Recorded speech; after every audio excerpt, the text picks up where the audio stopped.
Hey, Brian Maples with BrianMaples.org. I wanted to share with you real quick something that I think will greatly improve your Bible study, will greatly improve your relationship with God, and will just change your faith level. It'll take, the level of faith that you're actually using through the roof.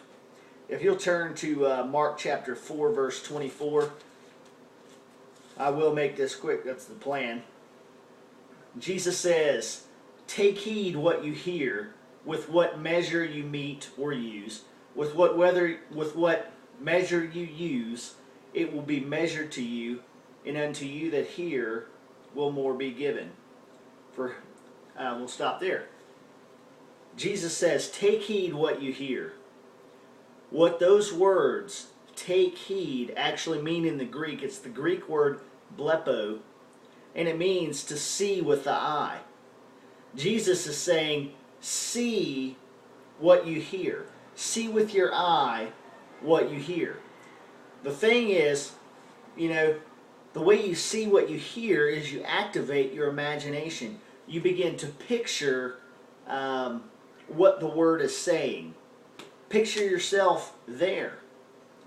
See what you're hearing. Like, for example, I think it's in the end of that chapter when Jesus and his disciples are in the boat and the storm arose. Okay, we can hear that and say, okay, Jesus and his disciples are in a boat and the storm arose. But then you can also activate your imagination. All right, and you could say, all right, Jesus was asleep in the boat. It says he was asleep in the bottom of the boat, and waves were actually coming in. So Jesus is getting soaked with wave after wave just coming in there. The boat's rocking, going crazy. You got thunder. Boom! You got lightning striking all over the place. This was a wild storm. These disciples were fishermen, and they were terrified. This was a real deal storm. Okay, Jesus had a beard probably bigger than mine. Most Hebrews did. I imagine Jesus did. And it was soaking wet. It was all matted. He had his head on a pillow. He was in a boat asleep covered in water. How was he sleeping? That's part of the story that you would never ask God if you hadn't been seeing what you were hearing. This is just the surface level of it, but it will take you deeper into the Word. How was Jesus sleeping? Jesus was in such perfect peace. Jesus didn't understand the fears and worries that man had because his mindset was different. Think about the mindset of Christ. We have the mind of Christ.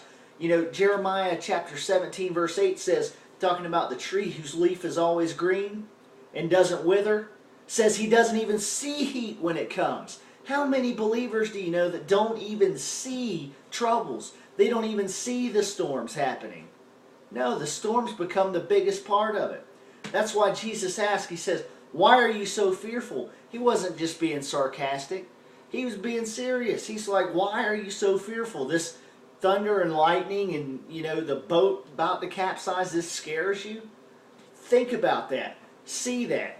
That's my tip for you today, is when you're reading the Word, activate your imagination. Don't be lazy with the Word. Jesus says, what measure you use, it will be measured back to you. To the degree that you see into the Word is the degree that you'll receive from the Word. See what you hear. Jesus said it. BrianMaples.org.